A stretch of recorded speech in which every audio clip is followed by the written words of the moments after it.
Okay, hi everyone. Welcome back to Andsoph. This is the season finale of season 1. I cannot believe it, and this episode is going to be really just different for me because you don't see anybody to my left or to my right. It's literally just us. Hi, how are you? This is just gonna be us wrapping up the season and me getting the chance to share a little bit about my story.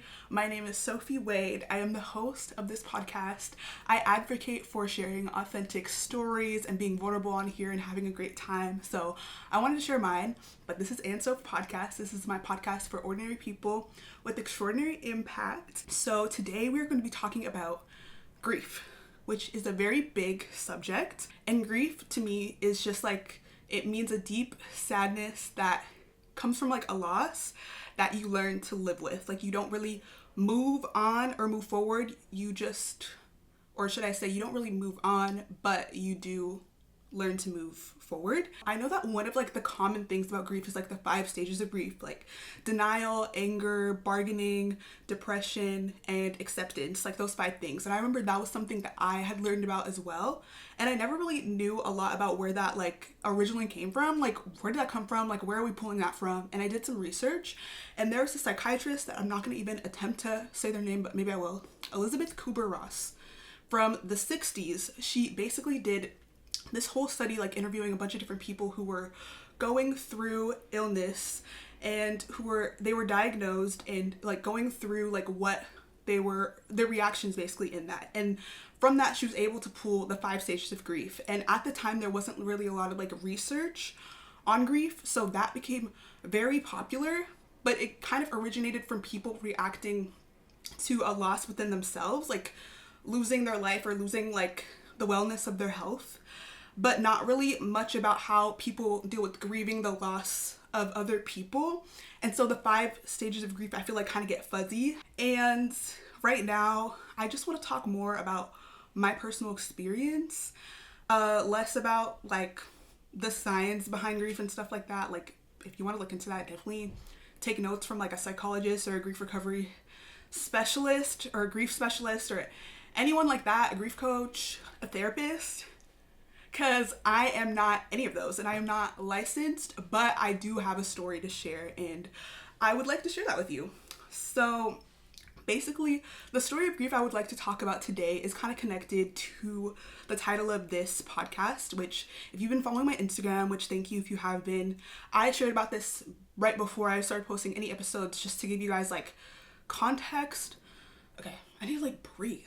I'm like talking so fast that my heart is beating, y'all. This is just where I'm at. My heart is beating. I'm breathing fast because this is like a moment. This is a moment of me being by myself and then talking about something that like I had to go through my old journals to like get myself back into the headspace of remembering what this time was like for me. So we are about to get into it just for y'all. But so basically the grief kind of connected to this podcast goes back to the loss of friendship, which is something that, you know, a lot of people in our generation, I feel like are sadly dealing with, like losing their friends due to death, like very early on. Yeah, it's something that like is very unexpected because, you know, kind of in our head, we kind of think, you know, we're going to live forever. We're going to like each day you kind of just go through the motions, go through the routine. Like, okay, I'm going to do this. I'm going to go to work and then I'm going to hang out with my friends and then I'm going to do this and then I'm going to go see this movie and then I'm going to go on this trip. And like each day is just going to come. But every day is kind of like unexpected. Like there's always little unexpected things I feel like that happen in the day.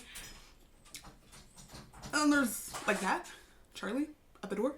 And then there's big things like loss and like death.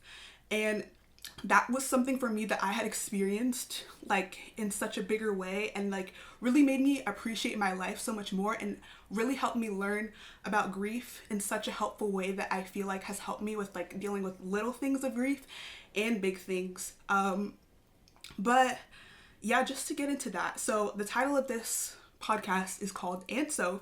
And for those who knew me in my high school / middle school era, I used to have a YouTube channel called danandsoph. Now you know the name. If you look it up, that's fine, I guess, but I don't want you to look it up because it was literally me in middle school and high school. Completely different girl. But I used to love posting videos with my friend Daniella on there. We posted the most cringy videos, but I at the time found them hilarious, and I watch them sometimes back now and I'm just like, oh my gosh. But Daniella was basically one of my good friends for, I would say, almost 10 years. And we were especially close in middle school and high school and kind of like the beginning of college. And then, you know, as you grow up, you know, your relationships change and everything, but we stayed relatively close for most of our lives. And I had met her when I was in middle school. My mom introduced us to each other. My mom has introduced me to so many great, amazing friends. So shout out to my mom. My mom introduced us to each other. We sat next to each other in church because her mom needed someone to sit with her because her mom had to leave for work. And my mom's like, oh, we got you. So she sat with us. She asked me to hang out and go to Tutti Frutti, which is a yogurt place. And then we went. From there, we vibes. And I feel like for me as an introvert, if I really vibe with you after the first hangout, this friendship is going to be something special. From there, we were really close, always having sleepovers. We were spending Halloween together.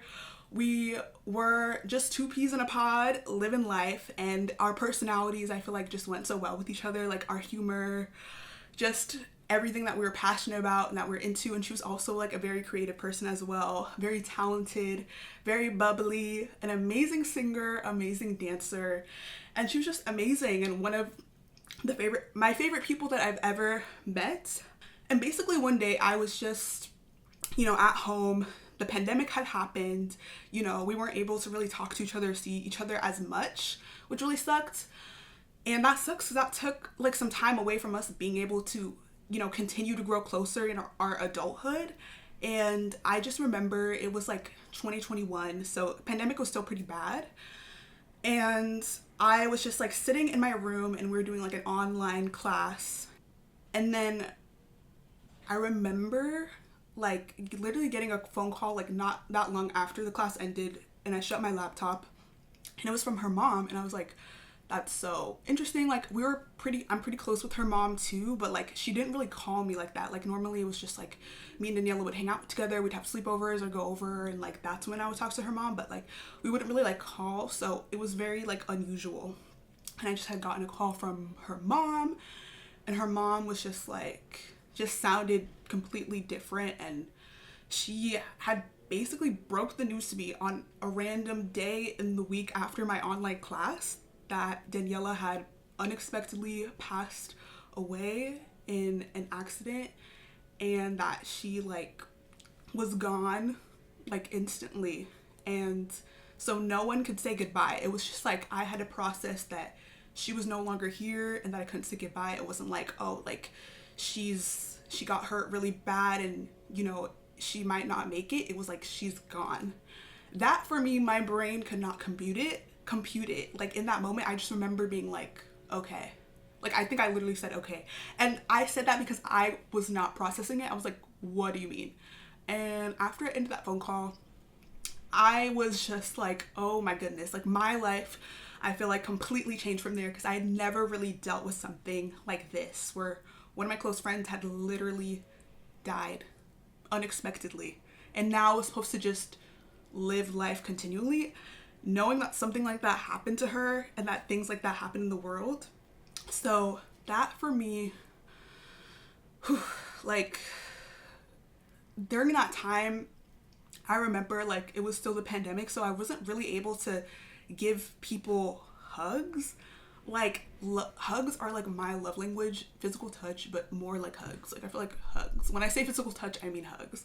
And I like couldn't give hugs to people because it was so bad because of the pandemic, and that killed me. Like I couldn't see people and give them hugs. I was hurting, I was mad, I was sad, I was angry. I did not have the strength to pray. I just felt like paranoid. I was like, who else of my friends is gonna die? Like this is freaking crazy. And I just didn't feel like I had the strength to really reach out to people, because I was like, this is such a heavy piece of information. And even though people were really kind enough to reach out to me and be like, I'm here for you, Sophie, I was like, I just feel like I shouldn't tell you this stuff because it's so heavy. And I just didn't want to feel like a burden by like opening up to these people, because I was like, who's gonna want to hear about this? Like it's crazy. Everybody else is like continuing, like going to work, going to school. I had to continue to go to school. I let people know that I needed a break. I let my friends know, some of them, had kind of just seen me slowly like kind of isolate a little more with time, and I feel like that impacted my relationships because I was no longer like let's go outside. Like I was like, I don't know what's happening, y'all, and I'm just scared and paranoid to be outside. I'm scared to drive. And it was just the worst time of my life and going through that grief. And I just remember I had no hope for like, I was like, if this happened, especially right after the pandemic, which I thought was the worst thing ever, like right after the pandemic, for this to happen, it means my life it's not going up from here. Like there's always going to be some tragic big thing that happens. There's really no point of pushing through. Like I'm done. Like I don't like this place. I don't want to be here anymore, and I don't want to be in a world where she's like not there, because this was my best friend. So those were like all of the things going through my head. And I remember that I had applied to be in the CSUN film program, and I was like, I don't really feel like being in this anymore. Even though I was super excited, I was like, I'm probably not even gonna get in because not everybody does. It's like a small pool of people, and I was like, I don't even want to try with this. And I remember that I had maybe 2 weeks left to submit all this stuff, and I was like, I'm just gonna do it. I had nothing left in me. I had no energy, and I was like, let me just do it. I don't really care about this film program. I don't really care about what happens to me. I hate my life, but I'm gonna apply and do something for my future. And that was one step that I took of like trying to be present in right now and still fight to live my life, instead of just deciding to throw my life away because I was in grief. Like I knew that she would have wanted me to continue to live my life, but for me, I was like, I just feel guilty. Like I feel like I shouldn't be, like I felt bad laughing. Like I remember I was on TikTok and I would feel bad if I laughed. Like I was like, I feel like I shouldn't be laughing. I feel like I shouldn't be having fun. Like how could I have fun knowing that this happened to her and I just get to be here, you know, living still. So I remember that, and I just remember submitting for this, and I was just like, fine, I'm just gonna try. And then I remember getting the email that I had gotten accepted, and I was just like, what? And I was like, oh my gosh, like maybe, because the film program wasn't my whole life, but just in that moment I was like, wow, like maybe there's more for me. Like maybe like my life is not over. Like maybe there's hope. Like maybe there's good things still coming along the way.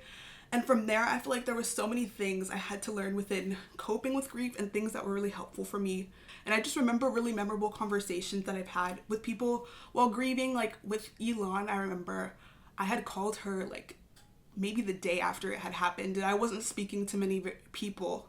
And she was one of the people that I decided I had the strength to have a phone call with. And I remember she just was just asking me like about our favorite memories and things like that, and what I liked most about her, and like having a conversation like that just felt so healing. And you know, versus people trying to just tell you like cliches and just like, oh, she's in a better place now, and like, please don't say that to people. Like it was just refreshing to hear that from her. And like I remember I had gone on a girls trip during the summer, and that I was still in a lot of pain from this loss. And it was like 3 months after it happened, y'all. I'm telling you, there's no timeline.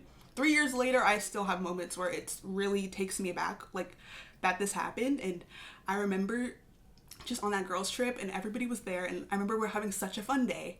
And then at the end of the day, we're all like talking. We played We're Not Really Strangers, which is that game that gets you.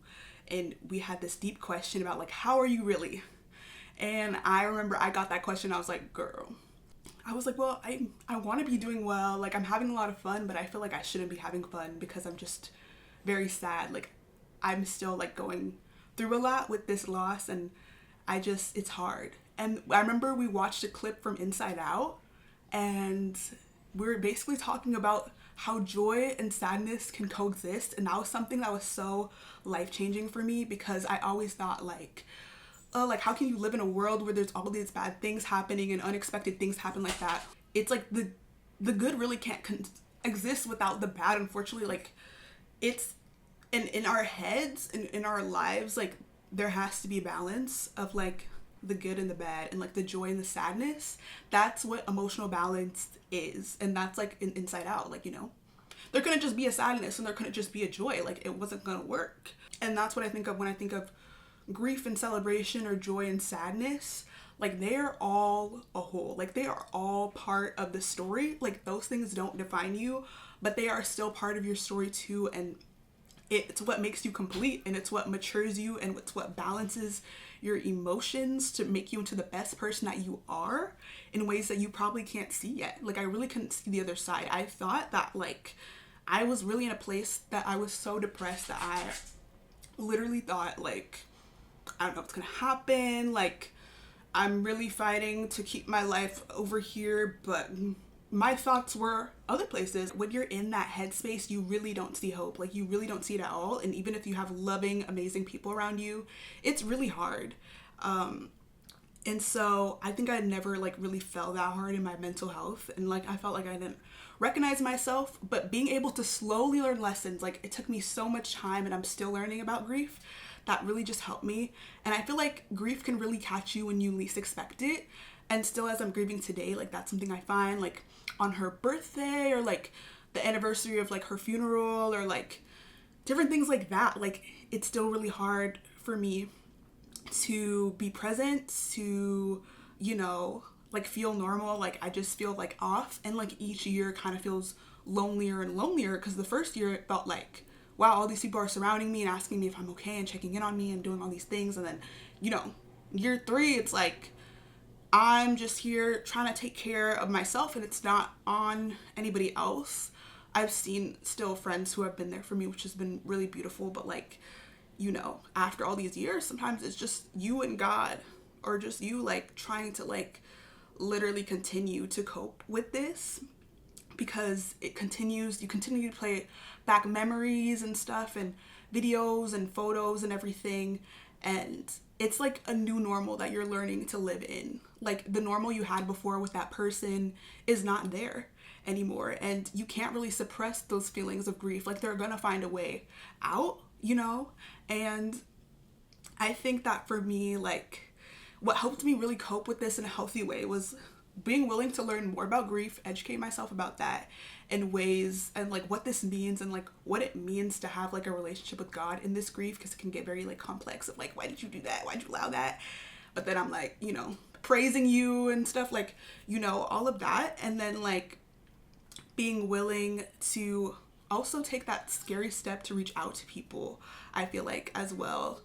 Because it's so normal to struggle with that. And I feel like people's presence with you says more than their words could ever say. Like their presence and their tears with you, people really can't change your situation, and they can only say so much. So I would say if you're helping a friend or a family member or somebody close to you deal with grief, with anything, like a loss, with death, with a job, with anything, like I feel like your presence means more than anything. So don't overthink, you know, what you need to say, or like, you know, because it's very heavy topics that you'll never really understand, and everybody's journeys are different. And ask them like to what would be helpful for them in this moment, because it might change. You know, you might need like a bunch of people around you, or need to be going out, or you might need to stay in, and you might need to not talk to anyone and be like, hey, I really can't hang out, you know.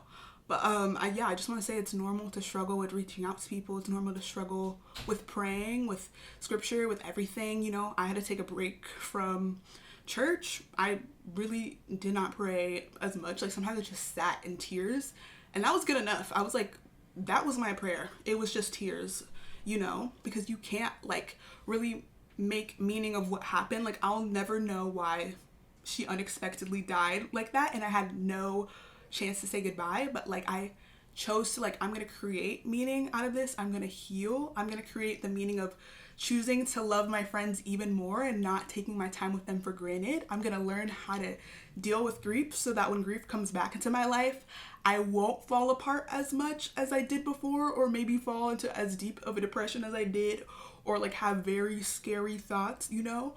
And I think that I chose to see the little glimpses of joy within that, like, and just hold on to those, you know. Like I didn't force myself to be joyful.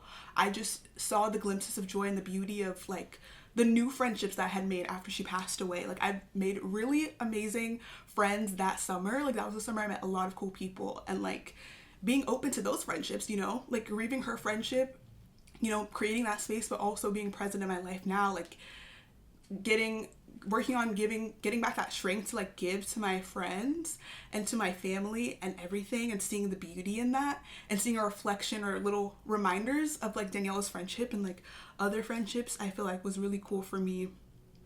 And I think that I like had to be willing to embrace like really uncomfortable emotions of like depression and other things, and paranoia, and like isolation and hopelessness, deep hopelessness for my life. And that's how I was able to get to the other side of eventually feeling like I can do this. I feel like I can, you know, I guess accept that this happened and that I can't change that. But I also accept that this is like my life, and that as long as I'm still here and I'm breathing, like I still have purpose here. And so I'm not gonna like end that. I'm not gonna just end that voluntarily. It's really difficult with grief to like, you know, see yourself being in a different place, and it will take time, and you'll just have a lot of rough days before. And I think that just taking it day by day, not doing it by yourself, I feel like will really help you to get to a place of where you can see beautiful again, and fighting to see that beauty, I feel like is all worth it. Like now, I feel like I can cope much better with her loss, and I can cope much better with other losses in my life, and just be like, wow, I'm so grateful to God that I did not do anything stupid during that year. Like I am grateful to God that I am still here, and that I graduated college. I did not think I was gonna get through college. I was crying. I was like literally thinking about ending it all every other week, but I made it through college. I graduated from college. I graduated from the film program. I made new friends. I went back outside. I was laughing again. I was smiling again. And I was eventually able to take back my life and be like, I'm here. I'm still here. Like this still affects me, but I'm still here, and I still have purpose. And now I know how to coexist with joy and sorrow, because I still get sad. Things still happen. People still unexpectedly pass away, unfortunately. Things still unexpectedly happen in our world, because even if I've gone through it, I don't know what it's like for you. Like you're going through your own personal walk with grief, and I just am so proud of you for continuing to push through each day. And even in days where you don't feel like pushing through, just being here, choosing to be here in this world, I'm proud of you. And I am just so proud of everyone in my life that I've seen that has been so impactful. All the people who have been on here that have really persevered through so many trials. Blair, Megan, Diamond, Elon, Ariana, Michaela, Derek, all of them have shared a piece of their story, and little pieces, you know, things that they were grieving, or, you know, things that were hard for them to cope with, and just seeing how much they've healed from that. And I hope that's inspired you. And I just want to share one more analogy that I really loved, and it's about how like we are like this, it's like an analogy of like being a flower that's made of clay versus made of glass. And so if we're a flower that's made of glass, we're very fragile, and when little things happen or big things happen, we will completely fall apart. You know, and like we don't want to kind of like pick up the pieces, or like help take steps day by day to like get our life like slowly back together. But if we're like a flower of clay, we are moldable. We are adaptable to when things happen. Or you could be a flower of metal. Metal means you're not movable at all. Like you don't allow these things to shape you or change you or anyway. So I had learned that I wanted to be like a flower of clay and be able to be moldable for these things. So don't think your life is completely over. It's not. And it's easier said than done to get through each day. But if I can do it, you can do it too, y'all.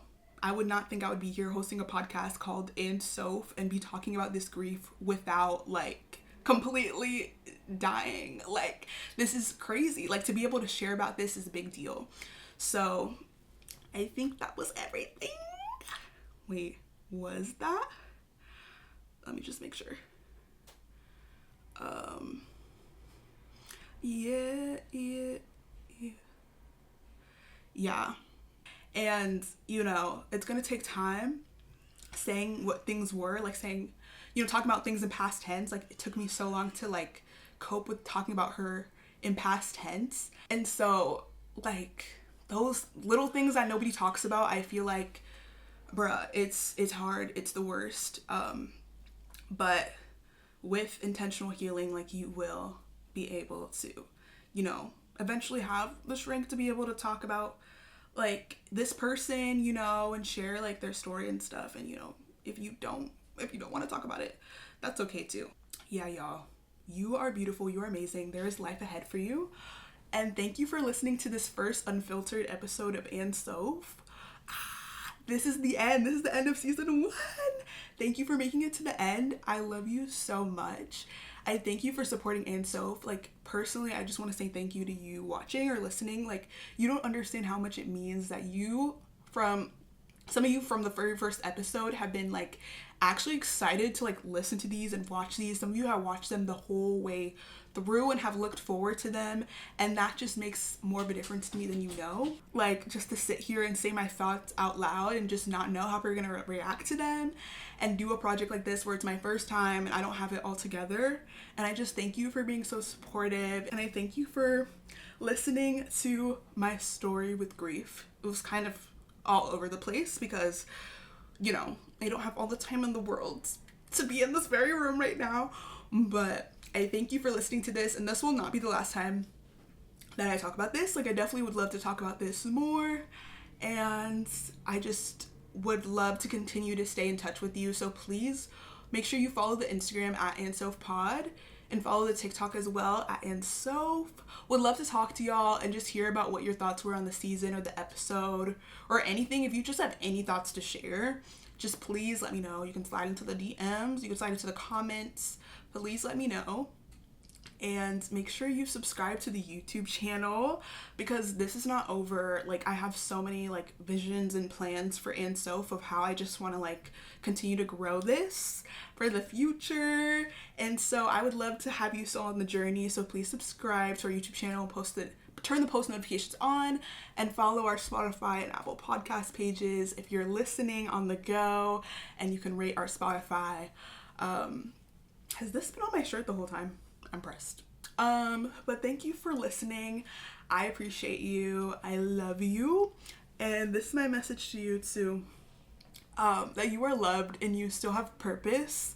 And there's beauty right now that you cannot see right now, but it is there. And, like, I'm telling you that each day that you choose to fight to see that, like, you are producing so much beauty in your life. And, like, I watched this movie called The Shack. Sorry, I'm remembering it right now and I need to say this before I leave, but it's a movie called The Shack, and it's about this dad who's grieving his daughter, and he, like, spends a whole weekend with the Father, the Son, and the Holy Spirit, which, if you probably have heard of that in, like, Christianity. If not, then that's what I'm explaining to you now. The Father, the Son, and the Holy Spirit, basically all God. And basically, when he's burying his daughter, at the end, when he finally, like, accepts her, like, unexpected death, he, like, literally is crying, and the Holy Spirit, like, collected his tears, because there's that scripture about how God counts your tears and collects them in a jar, and he remembers them. So the Holy Spirit collected his tears as he was crying, and she went to this garden that was completely barren, like, weeds, not looking good, and she used the tears to water it, and it bloomed into, like, beauty and butterflies and green, and it was beautiful. And, like, I feel like that's such a reflection of our lives. Like, all of our tears and our sadness and our pain, and our tears they're not in vain. Like, those are all being seen and remembered, and it will blossom, I feel like, into something beautiful and, like, better than we can ever imagine. Like, no matter what you believe, like, I believe that for you. And so, yeah. Thank you for listening to my thoughts on grief. I love you so much. Thank you for supporting Andsoph. We will be taking a break, and we will see what comes next. but we will be taking a break, so I'm gonna miss you guys a lot, and I'm getting sad now because I'm not gonna be on this wall anymore. This is my last episode in this room. Shout out to Derek and Tori Hinton for helping make this podcast happen. I love you guys so much. I thank you for all of the hard work and hours and sacrifice you put in for this, and I thank you for all the guests: Blair, Megan, Diamond, Elon, Ariana, Michaela, and Derek. You guys are amazing, and I appreciate your vulnerability and all the fun times I had. I'm gonna miss this room so much, but I thank you for coming on the journey. Stay tuned for the future of Andsoph, and make sure you share our episodes with a friend if you want to share. I will see you in the next podcast episode. This was Andsoph, my podcast for ordinary people with extraordinary impact. See you next time.